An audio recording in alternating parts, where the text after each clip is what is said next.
Good morning, everyone. How are you all? Hope you all are fine at your place and are studying properly. Now, today in this video of class 6 biology, we'll study about the topics. We'll study about the various topics of the chapter, the body and its movement. Okay. In last class we studied about joints. Joints क्या होते हैं, कितने different types of joints होते हैं, कहाँ कहाँ वो joints पाए जाते हैं हमारे शरीर में. We studied about all this things.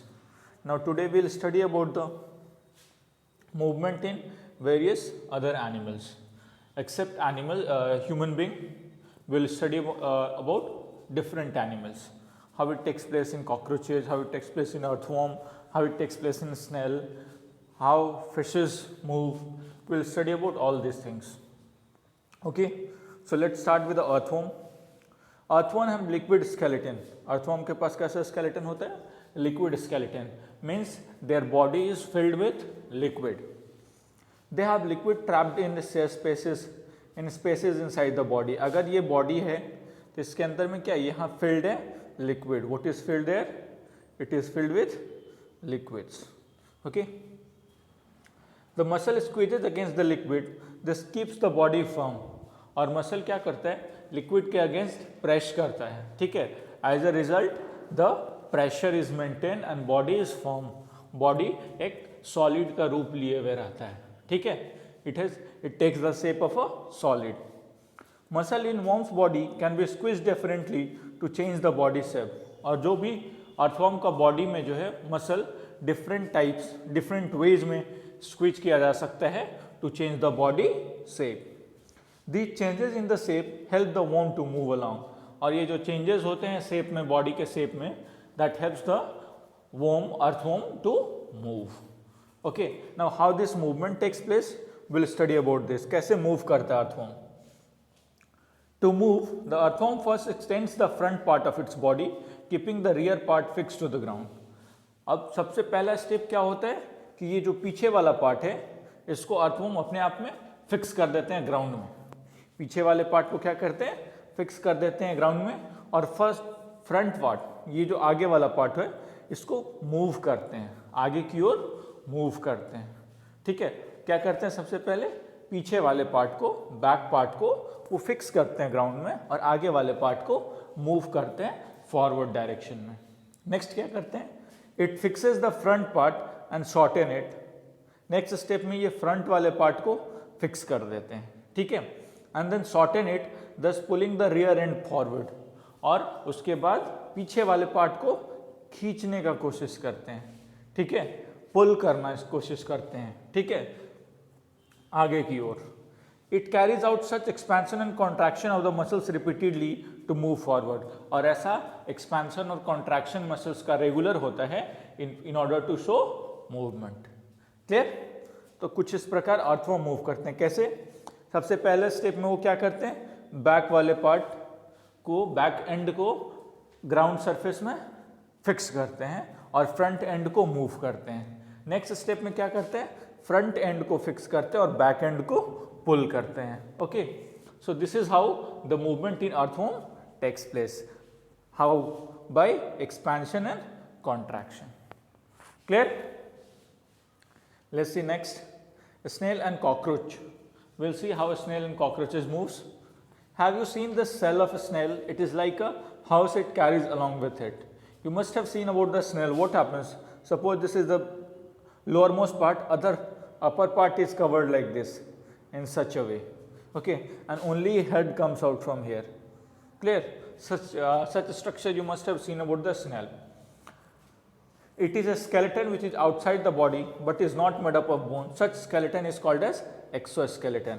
और वो skeleton जो body के बाहर में बना हुआ होता है उसे क्या बोलते हैं हम लोग, exoskeleton बोलते हैं. What we call it as? We call it as exoskeleton. वो skeleton जो animals के body के बाहर में बना हुआ हो, we call it as exoskeleton. Crabs and insects such as cockroaches also have exoskeleton. Crabs और insect like cockroach, they have got exoskeleton. इनके पास exoskeleton होता है.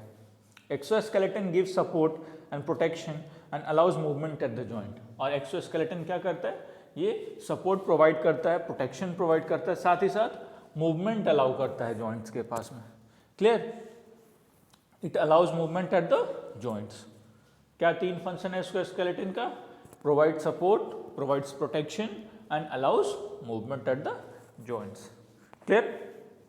Next, the snail has thick structure called foot, और snail के पास नीचे में thick structure होते हैं, it is called as foot. It is made up of strong muscle, it produces a series of wave like movement that push the snail body forward, और ये wave like movement create करता है, ऐसा movement create करता है that helps in moving of snail in a forward direction, आगे की ओर move करने में हेल्प करता है। Cockroaches can walk, climb and fly. They have 3 pair of legs. The leg muscles moves the leg for walking and climbing. There are 2 pair of wings attached to the breast. The breast muscle move the wings for flying. Now cockroaches have got the modes like walk, they can climb and they can fly. These are the 3 modes through which they can move. They've got leg muscles that helps them in walking and climbing, और इनके पास leg muscles होते हैं that helps them in walking and climbing, and they've got pair of wings that helps them to fly, and also they've got a pair of wings, okay, that helps them to fly. So cockroaches, they can walk, they can climb, they can fly. Clear? Next, fish, ये कैसे move करते हैं? The skeleton of human body is inside the body. Such a skeleton is known as endoskeleton.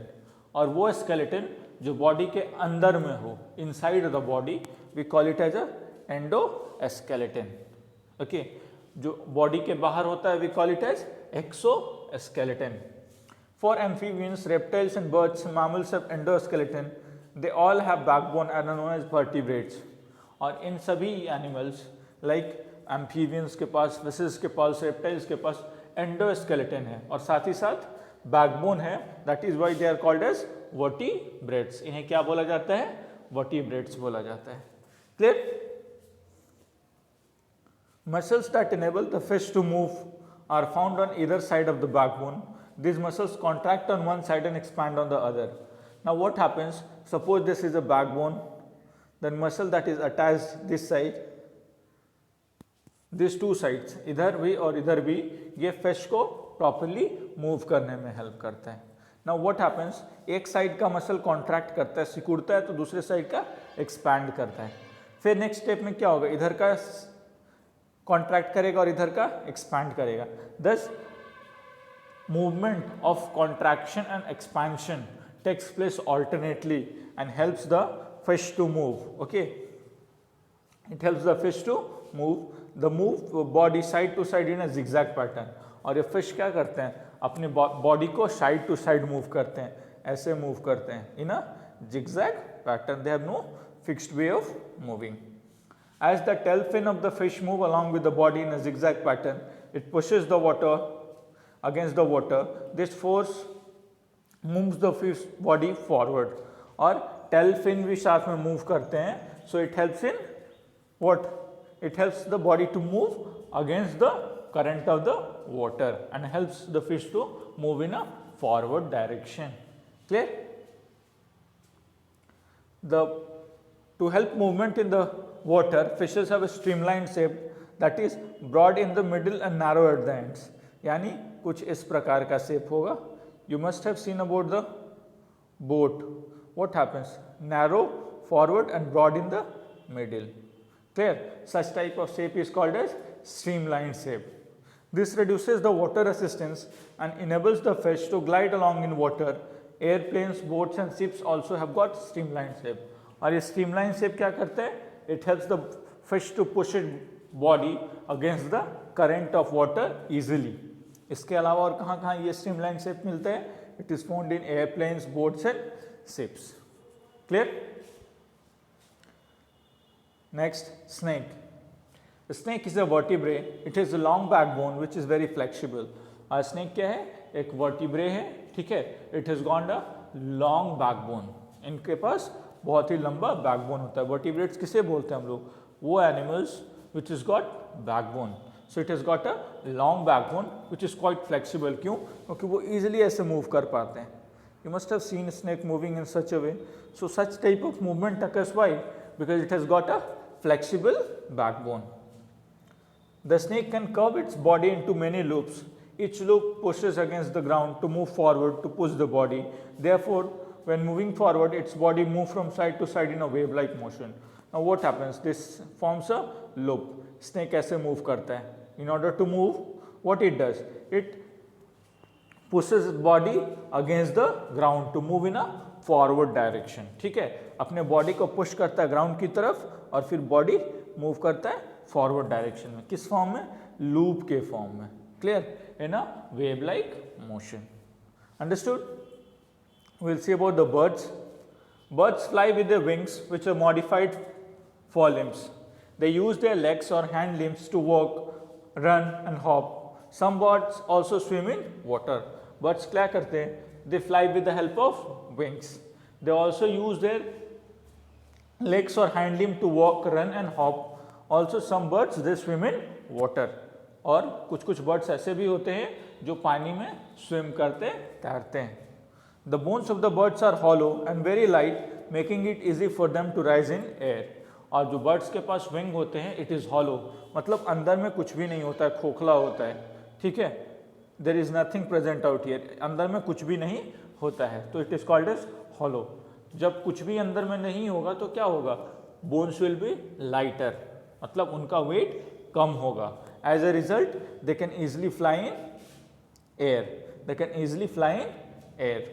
Strong muscles in the breast bone helps birds to flap their wings and fly. और strong muscles जो उनके attached हैं breast bone के साथ में, that help them easily to fly in the air. Clear? That's all for today in this video. Thank you. Stay home, stay safe and keep studying.